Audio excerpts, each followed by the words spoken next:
Baik, Assalamualaikum warahmatullahi wabarakatuh. Alhamdulillahirabbil alamin wassalatu wassalamu ala asyrafil anbiya wal mursalin wa ala alihi wa sahbihi ajmain amma ba'du. Pertama-tama saya ucapkan banyak terima kasih atas kehadiran sobat-sobat semuanya untuk acara terakhir dari rangkaian festival literasi yang diadakan Wonderhome Library atas dukungan dari Badan Bahasa namanya, Badan Bahasa Kemendikbud, dan ini adalah rangkaian yang terakhir, dan ini adalah juga pesertanya memang sengaja tidak banyak, ini selected few people, beberapa orang, 10 orang kita jadwalkan, 10 sampai 13 orang gitu, agar ya ditujukannya, dimaksudkannya mudah-mudahan dari sini kita terinspirasi, termotivasi untuk menyebarkan semangat-semangat literasi melalui dunia digital yang salah satunya adalah podcast. Tapi sebelum kita mulai, mari sama-sama kita buka acara ini dengan bacaan basmalah bersama-sama. Bismillahirrahmanirrahim.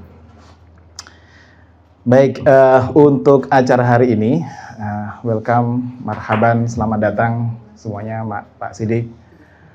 Kita sedianya model acaranya adalah yang pertama nanti kita akan bahas sedikit tentang apa itu podcast gitu, dan ya lika-liku podcast lah gitu. Terus kemudian nanti kita coba praktek podcast itu sendiri.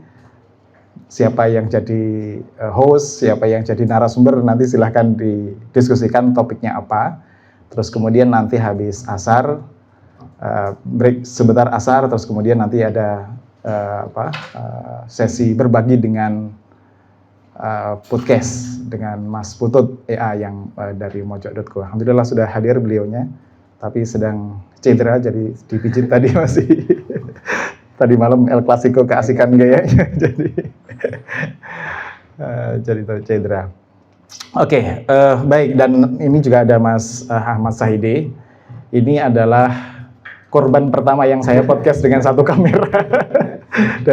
Jadi kalau di Wonderhome Podcast itu awalnya ya beliau yang jadi narasumber, terus kemudian setiap pergantian, oh ini ada alat baru kita coba, kelinci percobaannya Mas Sahide.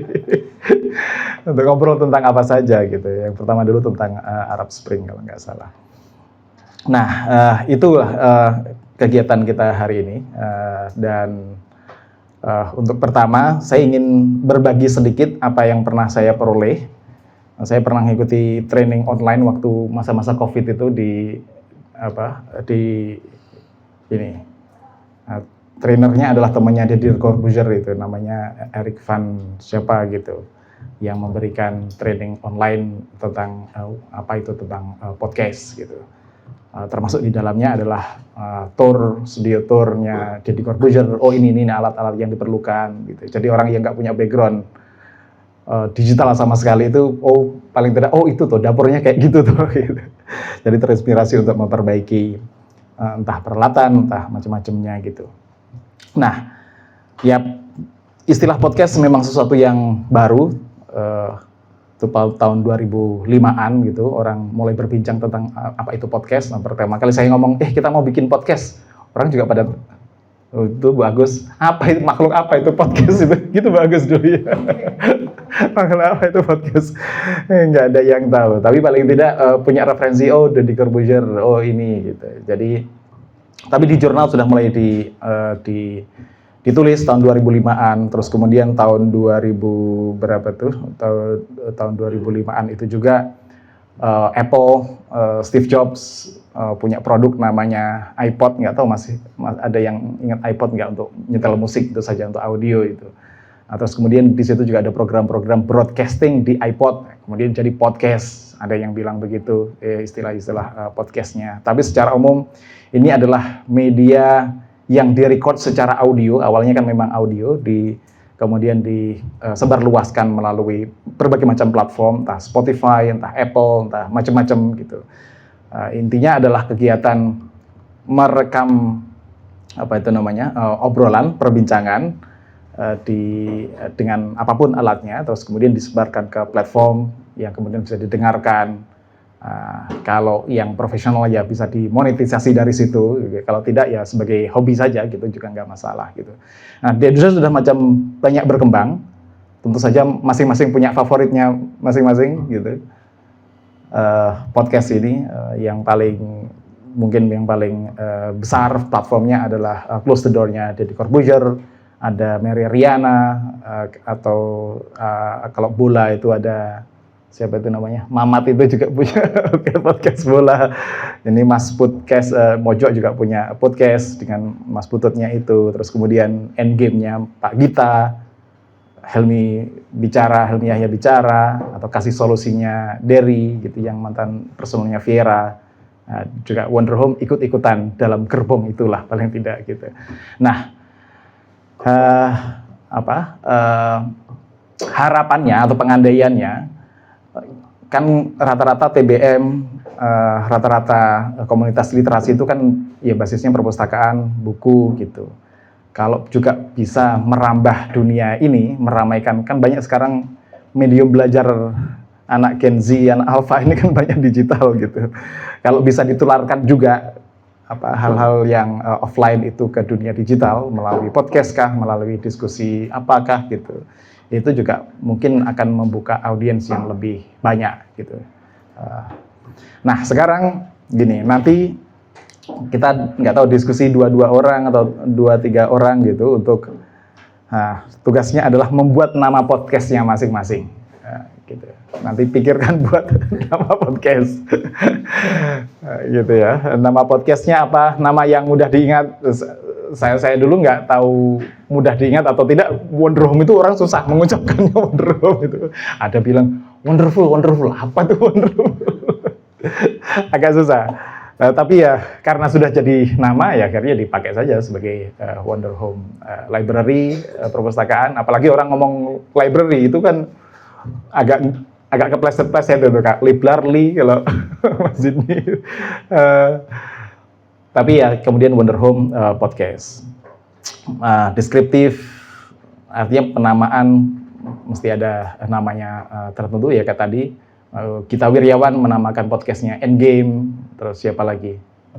Siapa yang biasa kamu tonton? Saya Abraham Samad Speak Up gitu. Terus kemudian kalau politik, Total Politik atau siapa itu namanya, Akbar Faisal, tidak disensor, ansesor gitu. Nah, kayak gitulah ya gitu. Nanti coba mulai difikirkan nama masing-masing podcastnya, baik untuk komunitasnya atau untuk kepentingan latihan dan exercise juga nggak masalah gitu. Jadi itu buat nama podcast, terus kemudian berikutnya buat nama tagline atau slogan yang unik. Slogan dari podcast itu, slogan itu kalau close, kalau Deddy Corbuzier kan close the door gitu, apa itu namanya, 5, 4, 2, 3, 1 close the door, itu kan ininya dia. Atau yang kayak punya si Derry tadi itu kasih solusi ya gitu kan gitu. Jadi slogan-slogan yang menarik seperti itu membuat juga eye catching. Jadi pendek atau singkat, sederhana, berkesan, bisa dari memang filosofi dari komunitasnya masing-masing kah atau apa gitu, boleh gitu. Jadi itu solusi yang ditawarkan, siapa kira-kira audiens kita, jadi kita sesuaikan dengan. Wonder Home belum punya, mikir belum nggak ketemu gitu yang pas. Jadi kalau nyapa audiensi ya selamat datang di Wonder Home Podcast gitu saja, belum ada frase spesifik yang dipakai untuk misalnya baca apa saja dari, belajar dari siapa saja atau belajar apa saja dari siapa saja atau apalah gitu. Kemarin juga berbincang atau berdiskusi soal itu, tapi belum ketemu yang pas gitu. Learning from all atau learning for all atau apa gitu. Jadi slogan juga menarik kalau nanti misalnya dalam praktek menggunakan slogan itu akan juga sangat bagus. Terus kemudian di mana ya? Tips slogan pendek, singkat, sederhana, mudah dimengerti. Jadi tagline lah, paling nggak ada dapat line. Terus kemudian topik podcast, spesifik atau umum. Macam-macam jenis podcast, ada yang spesifik. Oke, saya ngomong soal politik saja, total politik. Saya soal bola saja gitu, misalnya oper bola atau apa gitu. Saya mau bincang soal apa misalnya, soal curhat saja, Denny Sumargo gitu, atau apalah gitu. Jadi bisa spesifik seperti itu, sesuai dengan lagi-lagi yang mana nyaman kita kepakaran atau passion kita di mana, skincare saja misalnya. Ya benefitnya banyak, segmented, jelas siapa yang akan menjadi audiens kita, dan produk-produk yang akan mengiklankan ke podcast itu juga, oh ini memang targetednya adalah audiens di bidang ini gitu. Terus kemudian bisa masuk tune in ke endorse program tersebut. Bisa seperti itu. Tapi ya plus minusnya lah. Minusnya adalah ya hanya orang yang di bidang itu kemudian yang nonton, segmented dan loyal biasanya. Ada komunitas mancing juga, tukang mancing saja, dan mancing itu kayaknya banyak sekali nih subscriber, followersnya gitu. Tapi ya nggak berkembang ke komunitas yang lain, gitu. Nggak, kalau komunitas kemudian agak susah. Kalau sedikit saja melenceng dari yang spesifik, topik yang spesifik, bisa jadi tinggalkan oleh viewers atau pendengar setianya gitu. Tapi bisa juga umum topiknya. Ya seperti Close the Door, Wonder Home itu juga apa saja ada di situ gitu. Konsekuensinya ya nggak ada masa yang loyal, nggak ada viewers yang loyal nonton terus di bidang itu. Tapi potensi pengembangannya juga memungkinkan karena topiknya beragam. Tapi asal nafasnya literasi, nafasnya inspirasi, nafasnya adalah soal pendidikan gitu, literasi gitu, itu nggak masalah gitu. Nah, nanti coba dipikirkan topiknya mau topik umum atau umum atau khusus. Ini ketika podcast ini juga harusnya dilakukan, tapi sering juga kadang nggak saya lakukan kalau saya mengadakan podcast di Wonder Home. Podcast itu bukan interview, bukan host, itu bukan moderator lah, katakan begitu. Idealnya host itu ya teman ngobrol, bukan proses interview kerja atau interview seorang jurnalis dengan narasumbernya gitu. Kan beda antara model siapa, kalau jurnalis itu kan kayak Rossi, Najwa Shihab, itu adalah jurnalis yang memang ada isu tertentu yang ingin informasi tertentu yang ingin digali gitu. Kalau ini relatif lebih rileks, lebih fleksibel gitu.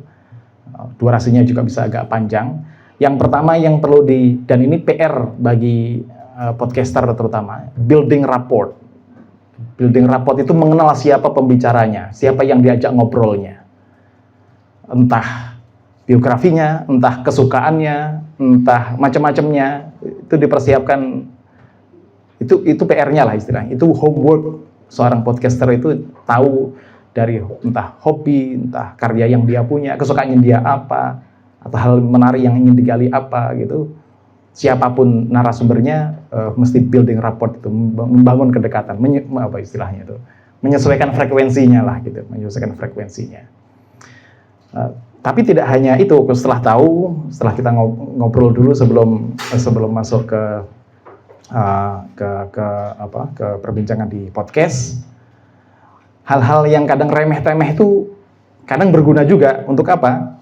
Untuk istilahnya segue. Segue itu memotong pembicaraan atau mengalihkan pembicaraan.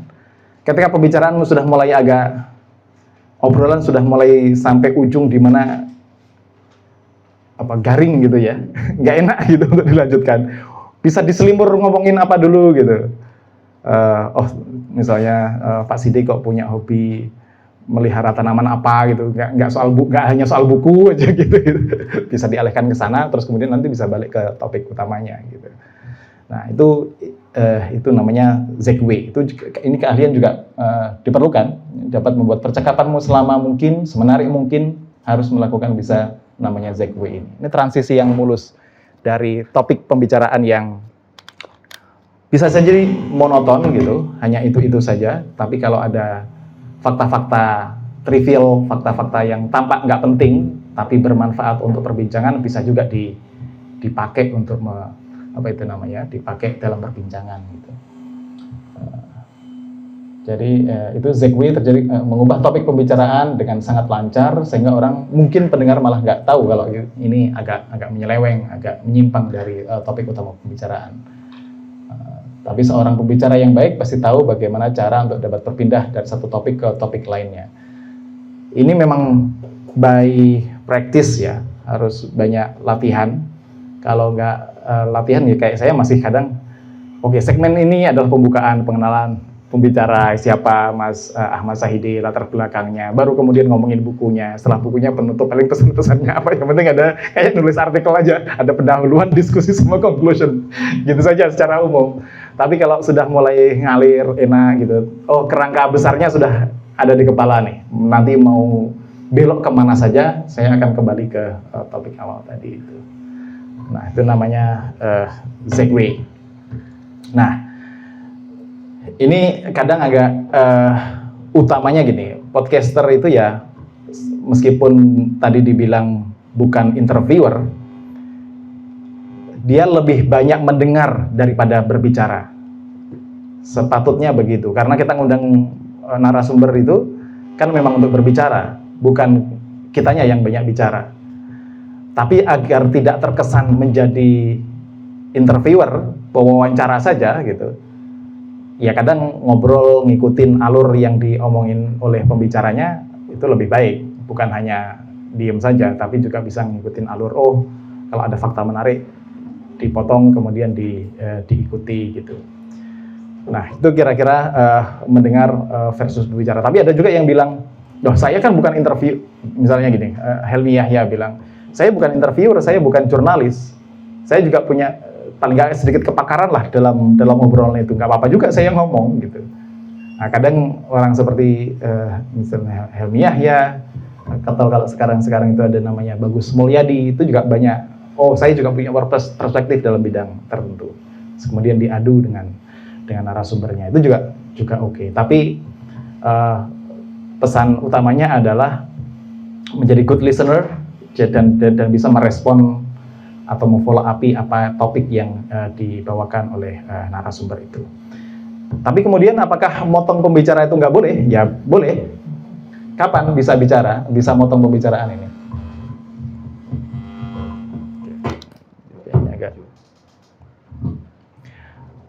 Bisa dipotong pembicaraan itu kalau sudah mulai tadi tuh, mulai apa istilahnya? Misalnya mulai krik-krik, mulai garing gitu, membosankan. Bisa langsung gunakan segue tadi itu, ngomongin sesuatu hal lain yang lebih menarik gitu, sebelum kemudian balik lagi ke situ. Jadi temukan topik yang lebih menarik, lalu alihkan pembicaraannya dengan mulus ke topik sebelumnya. Atau ketika kita sedang obrolan berlangsung gitu, kamu menemukan titik di mana kita bisa merasa bahwa pernyataan ini menarik untuk digali lebih lanjut nih. Untuk digali lebih lanjut. Fenomena apa yang mungkin relate dengan pengalaman kita tahu siapa yang mungkin expert atau yang berkecimpung dalam bidang tertentu gitu.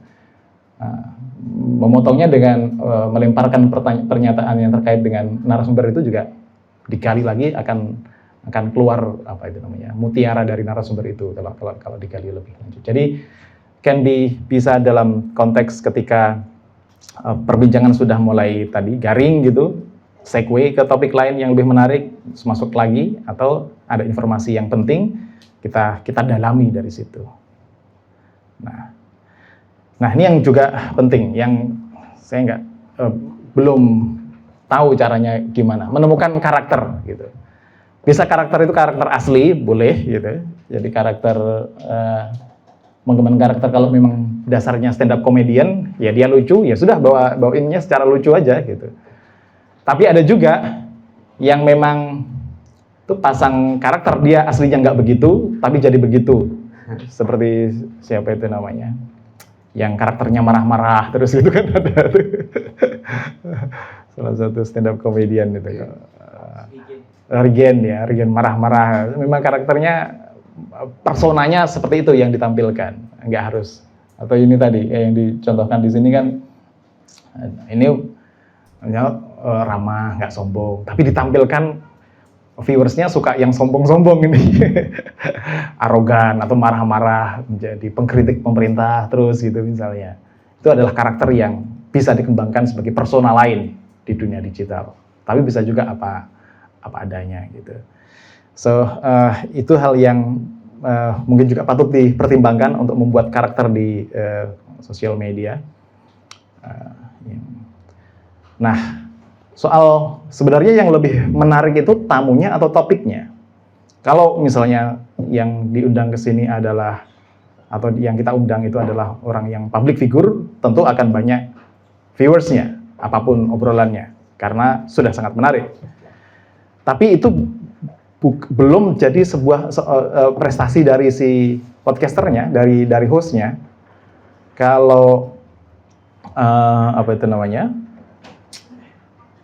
sebisa mungkin orang nonton, orang kembali ke platform kita itu ya karena topiknya, karena cara kita membawakannya gitu, bukan semata-mata karena narasumbernya gitu, atau karena topiknya misalnya kontroversial. Kalau sampai sekarang itu kalau di Wonder Home itu pembicaranya teman saya sendiri, Pak Mukhlis, orang UMY, temanya tentang apakah Salafi itu benalu di Muhammadiyah. Itu masih ada aja yang nonton.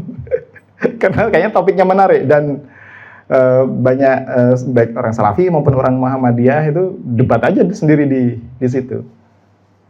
Ada juga yang karena narasumbernya memang sudah orang besar seperti Robert Hefner kemarin ke sini dan bicara tentang ormas-ormas di Indonesia, viewersnya banyak karena memang dia figur yang banyak dibaca dan banyak jadi rujukan di studi-studi keindonesiaan dan keislaman gitu. Nah, itu bisa ditimbang-timbang. Kalau di podcast lain kan bisa figur, kalau Deddy Corbuzier kan bisa lebih ekstrim lagi, kadang ngundang yang penting dapat viewers banyak nih. Tapi kan sesuai dengan value masing-masing. Nah, itu secara umum. Jadi kalau kita punya topik menarik, insya Allah akan juga banyak yang dan tidak hanya topik menarik ya, tapi juga bisa mengambil sudut atau angle yang pas. Angle yang pas, apalagi kalau itu sesuai dengan apa yang diperbincangkan oleh banyak orang pada hari itu. Gitu. Nah, saya sama Mas Haidi pernah ngobrolin, padahal nggak dikonsep, nggak direncanakan sebelumnya tentang apa itu tentang politik apa waktu itu ya. Tiba-tiba sehari udah 4.000 aja gitu. Karena topiknya pas yang jadi perbincangan pada saat itu. Gitu. Nah, itu topik. Terus kemudian ya lokasi podcast ya bisa di mana saja. Ada yang memilih misalnya menghampiri lokasi narasumber. Ini pernah kita coba ke Padepokan Asa waktu itu, ke Mas Uta.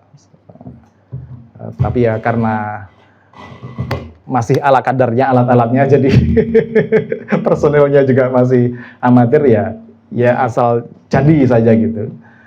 Terus kemudian bisa di tempat yang tetap, di mana saja, ya mungkin di TBM kita masing-masing juga bisa dilakukan. Padepokan Asa juga di Instagram ada obrolan tentang buku, literasi gitu. Tapi juga bisa di studio yang tetap seperti yang kita punya di sini. Jadi studio khusus. Ya, studio khusus. Terus alat-alatnya gimana? Ya alat-alatnya dari yang paling sederhana nggak masalah. Yang penting, apalagi sekarang hampir semua orang punya HP, itu bisa dipakai sebagai alat. Kalau saya kemarin juga sudah ada kan alat yang seperti ini yang dipakai untuk merekam untuk antara host dan narasumber juga sudah bisa gitu dengan satu kamera. Itu pun juga sudah bisa jadi alat audio. Plus kalau mau tambah video juga bisa recording pakai videonya gitu. Itu alat-alatnya. Demikian. Yang penting audionya. Kalau podcast itu sebenarnya andalannya bukan di videonya tapi di audionya.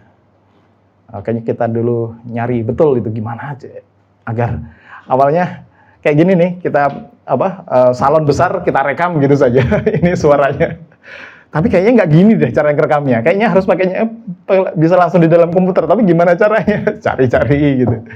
Akhirnya ketemu, oh gini. Terus ketemu, akhirnya ya pakai OBS, terus kemudian disambungkan ke sini, ada pakai audio recorder dan macam-macamnya gitu. Jadi mulai ketemu. Tapi yang jelas dengan alat yang paling sederhana pun nggak masalah. Video pun juga demikian. Dulu saya sama Sahido itu pertama masih pakai web recorder dari Sony yang kecil itu. Udah satu itu aja dijadikan sebagai alat untuk merekam audio visualnya. Recording dan editing ini tim belakang dapur, Mas Ihsan, dulu Mas Zidni juga di sini kalau di Wonder Home. Tapi yang ini yang sering terjadi di hampir semua podcast dan hampir semuanya orang mengalami. Lupa mencet tombol rekam. Saya pernah di tempatnya Fahrudin Faiz, udah ngobrol lama gitu. Nggak direkam ini audionya.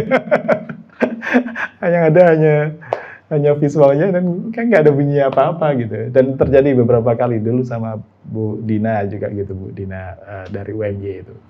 Udah direkam, udah bagus. Lupa mencet tombol recordnya. Dan itu ternyata dialami beberapa kali. Orang sekaliber Deddy Corbuzier pun juga mengalami beberapa kali. Kemarin yang posting mahasiswa S3 saya yang Ustadz Faizar itu, ahli ruqyah itu juga punya podcast sama siapa gitu, nggak tersimpan juga filenya, hilang.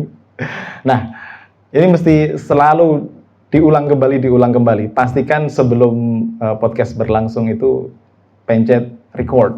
Kalau perlu ada serepnya gitu. Kalau ini enggak ada backupnya gitu. Terus kemudian ya proses editing itu nanti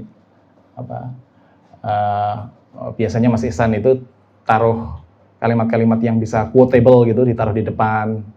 Terus kemudian yang menarik orang untuk menonton sampai belakang gitu, dipakai, bisa pakai background musik, bisa tidak.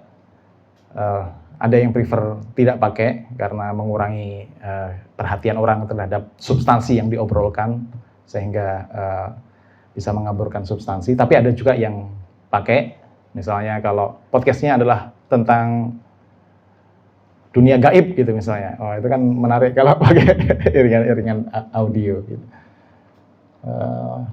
Penggunaan intro dan outro itu juga bisa ditambahkan di situ. Terakhir, publikasi podcast. Kalau Wonder Home selama ini masih di YouTube, tapi sebenarnya bisa ke berbagai macam platform yang mungkin anak-anak muda lebih paham tentang ini. Bisa misalnya melalui Anchor dulu, dari Anchor nanti bisa langsung disebar ke Spotify kah, ke macam-macam platform lah gitu. Apple Podcast kah, ke Google Podcast kah, ke mana-mana gitu. Nah, cuma pertanyaan juga, kira-kira bisa dapat uang nggak sih dari podcast ini? Kalau dikelola dengan profesional harusnya bisa. Cuma Wonder Home belum. Sudah monetisasi, cuma belum sampai di batas untuk bisa mencairkannya. Karena kalau Wonder Home di Google AdSense itu ada yang ini nggak punya website atau punya Google AdSense gitu. Itu kan baru bisa dicairkan kalau saldo kita 1.300.000. Nah, di atas 1.300.000 itu baru kemudian bisa ditransfer uangnya. Tapi bisa, tapi bukan hanya Google AdSense satu-satunya sumber. Tapi juga bisa tadi brand, Pustaka Adil gitu. Terus kemudian punya Mas Fajar apa? Surya Winoto gitu. Brandnya apa gitu. Atau Madrasah Digital, Al-Aman. Kalau sudah besar ya tentu kadang narasumber datang itu tadi orang-orang yang mau klarifikasi kah, mau promosi apa gitu, malah membayar platform kita untuk di situ. Kemarin Wonder Home ngobrol sama BSI, UMY. Boleh kita kerjasama, nanti BSI yang tanggung narasumbernya misalnya gitu. Itu bisa juga begitu.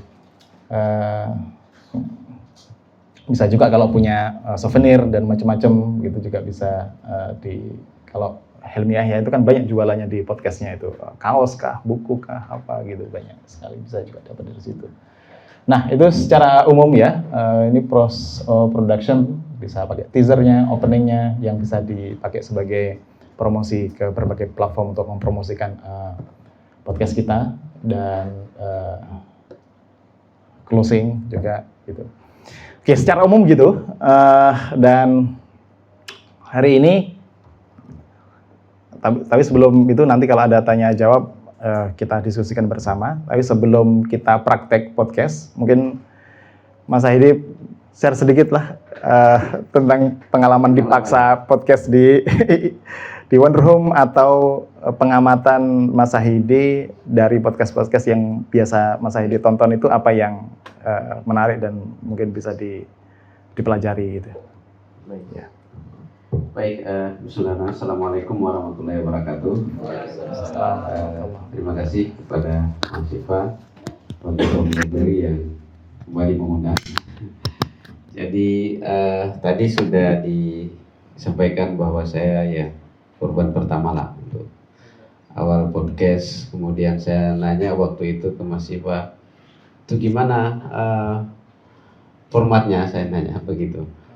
Ini aja kayak bocor halus tempo katanya. Lalu saya pelajari, saya nonton itu bocor halus tempo bagaimana, ternyata itu obrolannya sangat santai. Cuman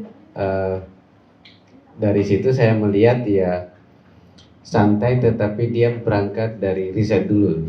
Nah itu kan mungkin karakter yang coba dibangun oleh Tempo itu kan. Jadi apa yang dia sampaikan di situ, obrolannya itu, informasinya itu kan sudah di cross check. Jadi itu insya Allah datanya valid. Mungkin dari teman-teman mungkin beberapa yang sering nonton ya, saya dulu sering. Dan dari situ saya pelajari gimana Mas. Saya waktu itu kan saya masih baru juga, belum ini. Ayo kita podcast katanya. Mungkin karena nggak ada yang bisa ini kan awal kali. Nah, jadi apa aja dulu kita diskusi tentang buku ya, buku ya. Nah, saya melihat kan memang kalau hari ini ya banyak generasi Z itu kan ya memang lebih banyak apa ya, berpindah ke sana, misalnya ke digital itu. Kalau mereka sekarang kita minta untuk membaca buku itu kan kadang-kadang agak berat gitu. Nah mungkin kita berikan ruang-ruang yang bisa mendapatkan informasi yang lebih valid, yang bisa membangun paradigma itu melalui podcast yang menarik. Jadi ya saya sudah beberapa kali di sini ya, mungkin bisa dilihat itu di Wonder Home Library. Kadang ya kayak kemarin tentang politik, kayaknya itu isunya pas akhir 2023 itu cepat sekali, sampai 4.000 5.000 ya viewernya itu. Jadi tergantung tema-temanya yang kita angkat. Berarti kan kalau begitu kita harus cepat merespon isunya. Jadi apa yang lagi hangat diperbincangkan orang, yang kira-kira bisa ini oleh publik, itu bisa kita langsung disikapi, direspon dengan buat podcast itu. Jadi kadang-kadang masih Pak ini lagi asik isunya ini, ayo kita podcast, langsung datang ke sini. Nah, ternyata itu bermanfaat, dan itu kadang-kadang saya pakai kuliah, Mas. Oh gitu. Ya. Jadi misalnya saya kemarin kan tentang Israel Palestina, saya ngajar tentang Timur Tengah, sudah saya minta mahasiswa itu coba ditonton itu, kemudian apa yang kamu tangkap dari situ. Tentang dulu tentang Rusia Ukraina. Jadi ya itu sebenarnya tidak, podcast bisa untuk, kalau misalnya kita dosen kan kita bisa jadikan itu sebagai materi yang diajarkan kepada mahasiswa. Jadi jelas kalau secara rutin kita minta mahasiswa nonton kan pasti viewernya akan banyak. Kalau ngajar 100-200 orang kan bisa, ya kan, lumayan kan anunya. Nah saya pelajari, jadi dari situ juga saya banyak belajar, mempelajari podcast di YouTube itu. Ya terkadang kan ada ada yang lucu-lucu tapi itu viewernya banyak sekali ya. Dulu misalnya kan apa yang ngapak Kebumen itu mungkin ada yang ini. Itu kan tapi menurut saya itu kan bertendensi ya, dia mencoba apa ya? Ya permainan-permainan yang sifatnya apa ya, budaya lokal itu coba diangkat, misalnya anak-anak itu main kelereng apa. Nah, itu kan sesuatu yang positif dan itu kan luar biasa dulu yang apa ngapa Kebumen itu. Iya Pak, apa bocah apa atau itu kan luar biasa, sempat kan masuk di Trans TV kalau nggak salah. Itu kan berangkat dari hal-hal yang mungkin awalnya orang tidak banyak melirik, tapi ketika dia menarik, mampu menemukan sesuatu yang unik, itu ternyata banyak yang nonton itu. Saya pelajari. Meski sekarang kayaknya sudah tidak terlalu banyak yang ini, mungkin orang sudah jenuh.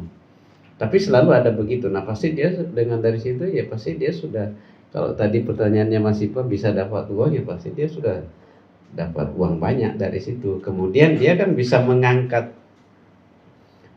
apa ya, memperkenalkan daerahnya kan, itu kan desa di Kebumen sana itu kita jadi ngerti oh di sana ya. Jadi itu saya kira manfaatnya jadi apa ya dengan podcast itu yang nah sekarang kan semua orang bisa melakukan itu semua, makanya kemarin ya kadang-kadang kan sekarang itu pakar itu sudah nggak ada yang pakar karena semua orang bisa podcast kan. Nah cuma mungkin menurut saya dengan podcast yang semua itu ya kita juga tetap harus kepakaran kita juga harus dilihat, kayak misalnya Bocor Halus Tempo itu kan kelihatan itu.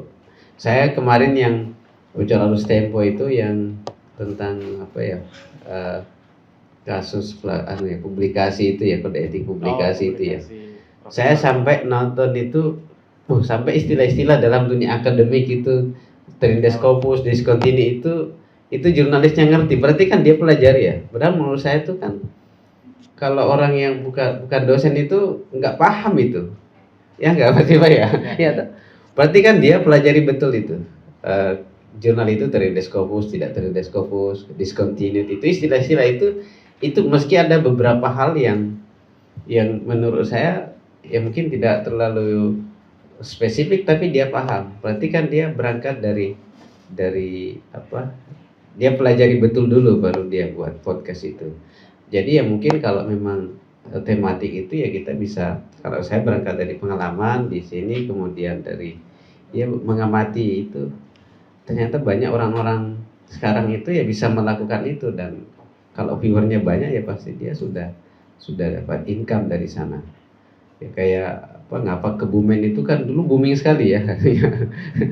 Lucu-lucu tapi menurut saya dia bertendensi dalam artian ada sesuatu yang ingin disampaikan. Ya permainan-permainan anak-anak kecil itu yang sifatnya apa ya, budaya lokal itu kan misalnya main kelereng apa di sawah, itu kan sesuatu yang penting menurut saya, di mana anak-anak sekarang itu kan lebih banyak main HP misalnya kan.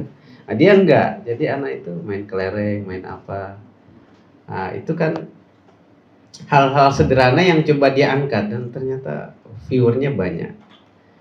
Nah, kita saya kira kan banyak hal-hal sederhana yang bisa kita angkat, banyak sesuatu yang mungkin bisa kita sampaikan melalui podcast itu.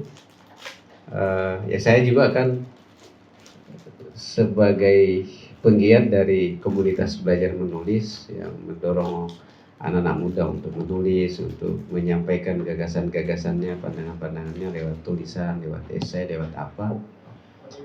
Tetapi podcast menurut saya kan dalam pengamatan saya secara ini ya itu bisa menjadi salah satu cara juga yang menyampaikan pandangan-pandangan kita. Misalnya saya kemarin waktu COVID-19 itu waktu ngajar tentang ngajar mata kuliah atau tentang bagaimana menulis resensi buku itu saya rekam di Zoom, dan seandainya mungkin lewat podcast itu kan bisa lebih menarik gitu. Jadi dan itu saya lihat viewernya lebih 1.000 juga.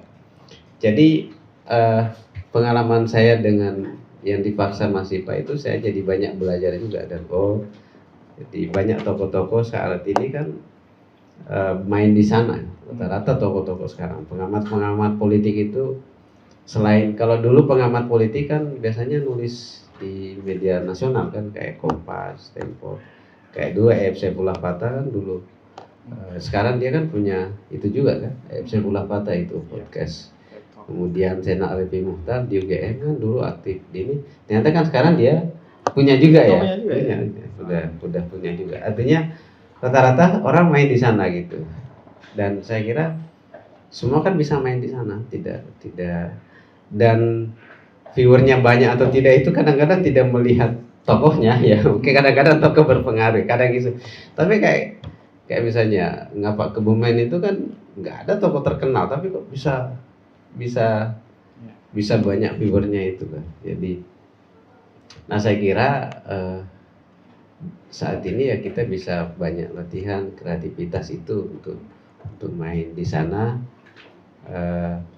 Hal-hal yang kalau misalnya kita guru kan bisa membuat apa podcast itu kemudian jadikan sebagai bahan ajar kepada anak didik. Kalau kita misalnya aktivis, teman-teman misalnya dari MM, dari HMI kan bisa buat podcast, gagasan-gagasannya kan bisa disampaikan di sana dengan lebih baik saya kira, dan bisa diakses oleh masyarakat secara luas.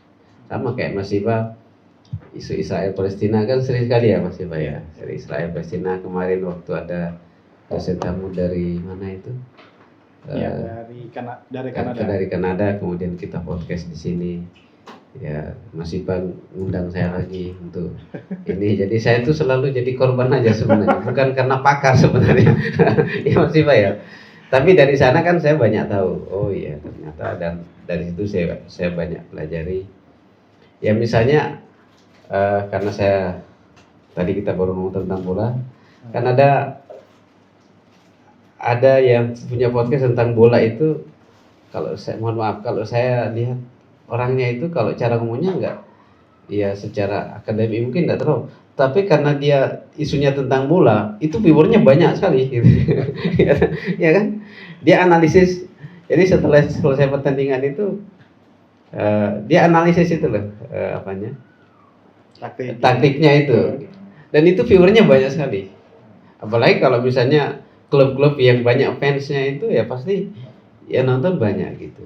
Nah itu pasti dia cuman kerjaannya nonton bola, habis itu dia analisis, dia ini dapat uang kan. Dan sekarang ini kan banyak profesi seperti itu. Jadi, nah mungkin tapi Wonder Home Library belum ya Mas ya. Nah itu saya lihat, jadi pasti setelah pertandingan itu ada analisisnya dia gitu, dia taktiknya begini. Itu sederhana tapi cuma analisis taktik. Sebenarnya kan kita juga bisa menjelaskan kalau ini taktiknya ini. Cuma kan kita tidak main. Ya pengamat bola kan saat ini banyak main podcast juga. Bung Towel siapa lagi? Ya dah pasti. Favoritmu Towel? Bukan. Cuma kan saya kalau misalnya ini dia analisis itu sederhana kan, tapi itu karena bola ya banyak fans sepak bola ya, apalagi kalau fanatik ke klub Barcelona, Madrid ya pasti banyak yang nonton. Nah itu pasti banyak dapat uang itu namanya saya kira. Jadi saat ini saya kira dunianya adalah ya banyak orang main di dunia sana digital itu, dan ya itu era siapa ya yang menulis buku The Death of the Expertise, matinya pakar itu, dan pakar udah mati dalam artian ya semua orang kan bisa melakukan itu, dan tidak ada jaminan orang ya. Wonder Home itu ini oleh Mas Iba ya, dokter dari Amerika Serikat, tapi kalah dari yang pengamat bola yang mungkin kalau kita lacak pendidikannya mungkin ya bisa jadi tidak lulus S1, tapi viewernya banyak, dan dia kalau finansial ya pasti sudah dapat uang banyak. Nah itu mungkin sedikit berbagi Mas Iba dari teman-teman. Ya sebagai korban yang sering diajak oleh Mas Iba, dan dari situ saya banyak belajar. Itu tadi saya dulu, ayo kita podcast, saya bilang itu kayak mana caranya? Udah kayak Bocor Halus Tempo itu, padahal saya belum nonton Bocor Halus Tempo itu. Jadinya saya nonton itu kayak gini tuh caranya, ternyata santai tapi berangkat dari data-data, dan kadang-kadang misalnya apa yang disampaikan itu terbukti gitu ya. Jadi itu kan berarti akurat betul. Nah, kalau apa yang kita sampaikan itu akurat, berangkat ya valid datanya, saya kira kan banyak orang akan percaya, dan kalau orang percaya pasti akan banyak ditonton gitu. Kayak misalnya Bocor Halus Tempo itu kadang-kadang saya amati komentar-komentar netizen itu kan percaya betul di situ. Ya meski kadang-kadang ada bahasa yang masuk satu dua, tapi secara umum saya lihat begitu. Jadi saya kira itu Mas Ipa sedikit berbagi kepada teman-teman semua, Bapak Ibu. Assalamualaikum warahmatullahi wabarakatuh.